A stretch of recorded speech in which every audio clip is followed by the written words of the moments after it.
একদল খাইছে আরেক দল খাবার জন্য রেডি হয়ে আছে। সম্প্রতি যশোরের একটি মাহফিলে ডক্টর মিজানুর রহমান আজহারীর দেয়া এই বক্তব্য ঘিরে তুমুল আলোচনা সমালোচনা চলছে রাজনৈতিক মহলে। আজহারীর ওই বক্তব্যে খেপেছে বিএনপির নেতারা। এমনকি দলটির সিনিয়র নেতা শামসুজ্জামান দুদু আজহারীকে মাহফিল ছেড়ে রাজনীতিতে যুক্ত হওয়ার পরামর্শ দেন, যা নিয়ে মিশ্র প্রতিক্রিয়া দেখা গেছে তার ভক্তদের মাঝে। এবার বিএনপি নেতাদের ওই সমালোচনার জবাব দিলেন আজহারী নিজেই। দুদুর উদ্দেশ্যে কি বললেন তিনি জানাচ্ছেন সহকর্মী SI রাজ।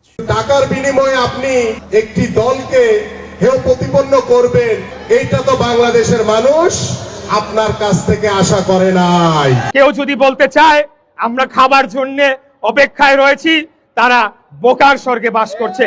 ভাইরে রাজনীতি করবেন স্বনামে আসে, আড়াইলে আবদালিশ লেগে রাজনীতি করেন। বছরের শুরুতে যশোরের একটি মাহফিলে জনপ্রিয় ইসলামী বক্তা ডক্টর মিজানুর রহমান আজহারী বলেছিলেন, একদল খাইছে আরেক দল খাওয়ার জন্য রেডি হয়ে আছে। স্বাধীনতার পর থেকে শুধু শাসকের হাত বদল হয়েছে, আমরা কিছু পাই নাই, ঠিক কিনা বলেন? শুধু ওনাদের দোষ দিয়ে কি লাভ? একদল খাইছে আরেক দল খাওয়ার জন্য রেডি হয়ে আছে। আজহারী এই বক্তব্যে কোনো দলের নাম না নিলেও বিএনপির অনেক নেতা তার এমন বক্তব্যের কড়া সমালোচনা শুরু করেন। তাদের দাবি, বিএনপিকে উদ্দেশ্য করেই আজহারী এমন মন্তব্য করেছেন। একদল খেয়ে গিয়েছে, আরেক দল খাওয়ার জন্য নাকি বসে রয়েছে।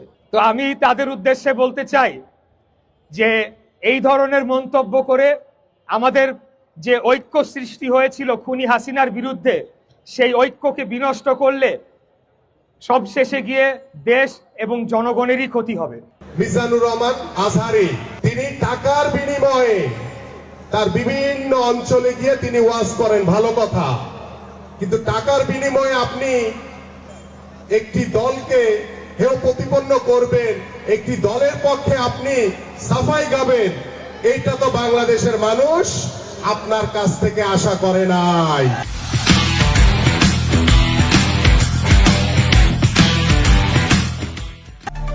এর মধ্যে বিএনপি নেতা শামসুজ্জামান দুদু আজহারীর ওই বক্তব্যের কড়া সমালোচনা করে এক আলোচনায় আজহারীকে রাজনীতিতে সক্রিয় হতে চাইলে তাকে জামাতে যোগ দেওয়ার পরামর্শ দেন।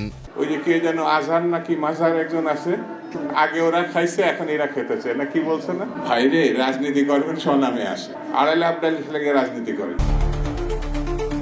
এদিকে এবার বিএনপি নেতাদের সমালোচনা ঘিরে তৈরি হওয়া বিতর্কের স্পষ্ট ব্যাখ্যা দিলেন মিজানুর রহমান আজহারী। 11 জানুয়ারি রাতে সিলেট MC কলেজ মাঠে অনুষ্ঠিত তাফসিরুল কোরআন মাহফিলে আজহারী বলেন, যশোরের ওই বক্তব্য ছিল সাধারণ, এতে কোনো নির্দিষ্ট রাজনৈতিক দলের নাম উল্লেখ করা হয়নি। তবুও কিছু রাজনীতিবিদ বন্ধুরা এটি নিজেদের গায়ে মেখে ক্ষুব্ধ প্রতিক্রিয়া জানিয়েছেন। প্রিয় ভাইয়েরা, আমি বলেছিলাম যে একদল খেয়ে গিয়েছে আরেক দল খাওয়ার জন্য রেডি হয়ে আছে। তো কোনো দল এটা নিয়ে কোনো কথা বলল না। আপনারা এটাকে নিজের গায়ে যে মাখালেন, এটা ঠিক হয়নি। আর এই জাতীয় বার্তা যখন আমরা দেই, তখন যদি আপনি বলেন যে পারলে রাজনীতিতে আসেন, পারলে দল করে দেখান, এটা হইল? তো যশোরের প্রোগ্রামের এক ভিডিওর পেছনে আমাদের কিছু দিনী ভাইরা 6 বছর আগের এক অডিও ব্যাকগ্রাউন্ডে জুড়ে দিয়ে বিভ্রান্তি ছড়ানোর জন্য সোশ্যাল মিডিয়াতে ছড়িয়ে দিয়েছে। আজহারী বলেন, দেশে 48টি নিবন্ধিত রাজনৈতিক দল রয়েছে। আমার বক্তব্যে কোনো দলের নাম উল্লেখ না থাকা সত্ত্বেও যারা এটি নিয়ে প্রতিক্রিয়া দেখিয়েছেন তাদের এ আচরণ অযৌক্তিক। আমরা কোনো দলের পক্ষে বা বিপক্ষে কথা বলি না, আমরা ইসলামের পক্ষে কথা বলি। সো একটা জেনারেল কথাকে যদি আমার রাজনীতিবিদ বন্ধুরা নিজেদের গায়ে মাখেন, ক্ষুব্ধ প্রতিক্রিয়া জানান, এতে করে সাধারণ জনগণের কাছে একটা নেগেটিভ মেসেজ যাবে ওনাদের ব্যাপারে। এটা হোক আমরা চাই না।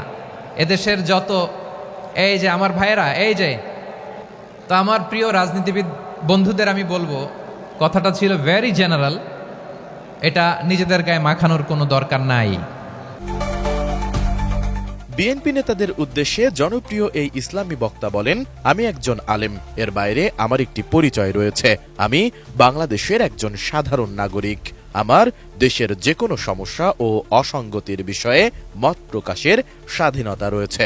আপনারাই তো বাক স্বাধীনতার কথা বলেন, আপনারাই যদি আবার কোনো মন্তব্যের ব্যাপারে বলেন রাজনীতিতে আসেন, এটা ঠিক হবে না। ফ্রিডম অফ স্পিচের কথা বলেন, বাক স্বাধীনতার কথা বলেন। সো আপনারাই যদি আবার কোনো মন্তব্যের কারণে বলেন যে রাজনীতির মাঠে আসেন, দল করেন, দেখি কতটুকু পারেন, এটা ঠিক হবে না। মিজানুর রহমান আজহারী আরও বলেন, কোনো দলকে টার্গেট করে বা কোনো দলের পক্ষে আমরা কথা বলি না। আমরা কোরআন সুন্নাহর কথা বলি, ইসলামের পক্ষে কথা বলি। একটা সাধারণ কথা নিজেদের গায়ে নিয়ে যদি ক্ষোভ প্রকাশ করেন আর ক্ষুব্ধ প্রতিবাদ জানান, তাহলে সাধারণ মানুষের কাছে আপনাদের ব্যাপারে একটা নেগেটিভ মেসেজ যাবে। এটা আমরা চাই না। আমরা চাই না এদেশে চাঁদাবাজি, দখলবাজি থাক, ঠিক কিনা বলেন? এদেশে কোনো দুর্নীতি থাক, টেন্ডারবাজি থাক, এগুলো আমরা চাই। আই হেট পলিটিক্স একটা জেনারেশন আছে, এই বেশিরভাগ জেনজি অফ সিলেট, এরা আই হেট পলিটিক্স জেনারেশন, এরা পলিটিক্সকে পছন্দ করে না। তো কেন করে না, এর দায়ভার আমাদের আছে না নাই? আছে। মাহফিলে দুর্নীতি, চাঁদাবাজি, টেন্ডারবাজি সহ সমাজে অশান্তি সৃষ্টি করা কার্যক্রমের বিরুদ্ধে অবস্থানের কথা জানান আজহারী। তিনি বলেন, আমরা এখন পরিবর্তন চাই। সব রাজনৈতিক দলগুলোর উচিত নিজেদের স্বচ্ছতা নিশ্চিত করা এবং সমাজ থেকে অপকর্ম দূর করে ঐক্যবদ্ধ হয়ে দেশের উন্নয়নে কাজ করা।